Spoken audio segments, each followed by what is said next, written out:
ஓம் ஸ்ரீ குருப்யோ நம. ஸ்ரீ மகாபரிவாதரணம். இன்றைக்கி தெய்வத்தின் குரல் பாகம் 5 சங்கர சரிதம் என்ற தலைப்பில் பிரிவாக சொல்கிறத நான் வாசிக்கிறேன். இது பக்கம் 385 ஆரம்பிக்கிறது. பக்தி வழிபாடு என்று மட்டும் பார்க்கும்போது இப்படி குரூரமானது ஆபாசமானது என்று தப்பு சொல்ல முடியாமல் சைவமாக பாசுபதத்தில் ஒரு பிரிவு, வைஷ்ணவமாக பாகவத பாஞ்சராத்திர சம்பிரதாயம் ஆகியனமும் அப்பொழுது பிரச்சாரத்தில் இருந்தன. வைதிக பாசுபதம், அவைதிக பாசுபதம் என்று 2 பிரிவுகள் ஏற்பட்டு வைதிகத்தில்தான் சௌமியமான வழிபாடு விதிக்கப்பட்டது. ஃபிலாசபியில் உயர்வாக போகும் காஷ்மீரி சைவம் என்ற நல்ல மார்க்கம் கூட ஏதோ ஒரு லேசான ஆரம்ப ஸ்திதியில் அக்காலத்திலே இருந்திருக்கக்கூடும் என்ற அபிப்பிராயம் உண்டு.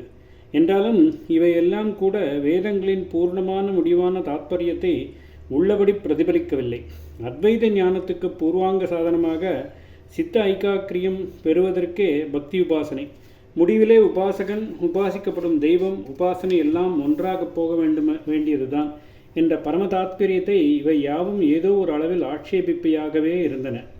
காஷ்மீரி சைவம் கூட அத்வைதத்திற்கு கிட்டே தான் போயிட்டே தவிர ஸ்வச்சமான அத்வைதமாக முடியவில்லை.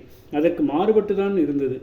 அநேக விதமான பக்தி சம்பிரதாயங்கள் தங்களை வைதிகமானவையாக சொல்லிக்கொண்டாலும் வாஸ்தவத்தில் வைதிகத்தின் முடிவான அத்வைத லட்சியத்திற்கு மாறாக போகிறவையாகவும், ஆனாலும் அனாதியாக இங்கே பிரகாசித்து வந்திருக்கும் வேத மரபு என்ற பெயரை சொல்லிக்கொண்டு தங்களுக்கு பெருமையும் செல்வாக்கும் தேடிக்கொள்வதுமாகவே இருந்தது. முழுதும் வேத சம்மதமானாலே வைதிகம். ஒற்றை வைதிக மதம் என்று சொல்ல வேண்டுமானால் அது வேதத்தில் சொல்லியுள்ள சிலவற்றை ஒப்புக்கொண்டு டெவலப் பண்ணியதாக இருந்தால் மாத்திரம் போதாது. வேதத்தில் சொல்லியுள்ள எதையுமே அது ஆட்சேபிக்கக்கூடாது என்பது இதைவிட முக்கியம். சிவனை பற்றி வேதத்தில் சுத்தங்கள் இருக்கின்றன.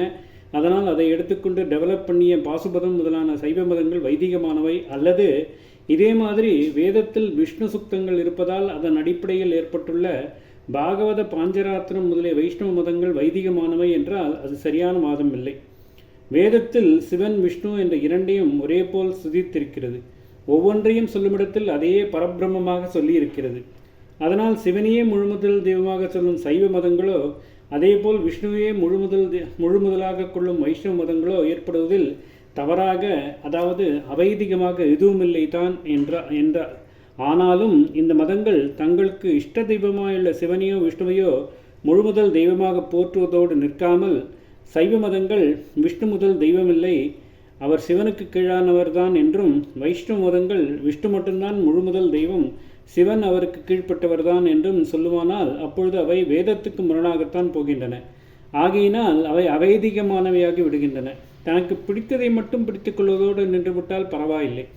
ஆனால் தனக்கு பிடிக்காதது என்று ஒன்றை தாக்கப் போனால் அது வேதத்தின் ஒரு பகுதியே தாக்கியதாகி விடுகிறது. அதனால் அப்படிப்பட்ட மதம் வைதிகமானதாகாது. இது ஓரளவு பிராட் அவுட்லுக்கில் சொல்லுது. இன்னும் ஸ்ட்ரிக்டாக சொல்பவர்கள் வேதங்களில் எல்லா சுவாமிகளுக்கும் உரிய யஜ்யங்களை சொல்லியிருக்கிறது. ஒரு யஜ்யத்திலேயே பல சுவாமிகளுக்கு யஜ்ய பாகங்கள் கொடுக்கும்படியாகவும் இருக்கிறது. அவை எல்லாவற்றையும் வித்தியாசம் இல்லாமல் பண்ணுகிறவன் தான் நிஜமான வைதிகன். ஒரு சுவாமியை குறித்தவற்றை மட்டும் பண்ணுவேன், இன்னொன்றை குறித்தவைகளை பண்ண மாட்டேன் என்றவன் வைதிகன் ஆக மாட்டான்.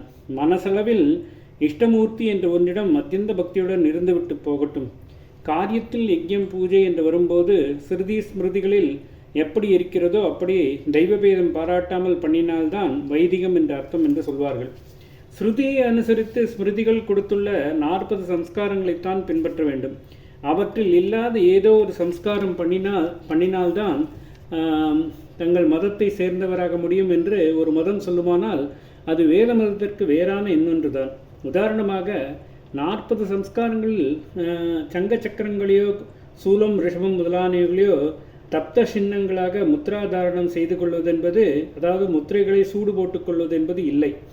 இந்த விதமான சம்ஸ்காரம் பண்ணிக்கொண்டால்தான் ஒருவன் விஷ்ணுபரமான அல்லது சிவபரமான ஒரு மதத்தை சேர்ந்தவன் ஆவான் என்றால் அவனை வைதிகன் என்பதற்கில்லை என்று ஸ்ட்ரிக்டாக இருப்பவர்கள் சொல்வார்கள். அதோடு கூட யாராயிருந்தாலும் வர்ணாசிரம அனுஷ்டானம் இருந்தால்தான் வைதிகர் என்ற அர்த்தம்.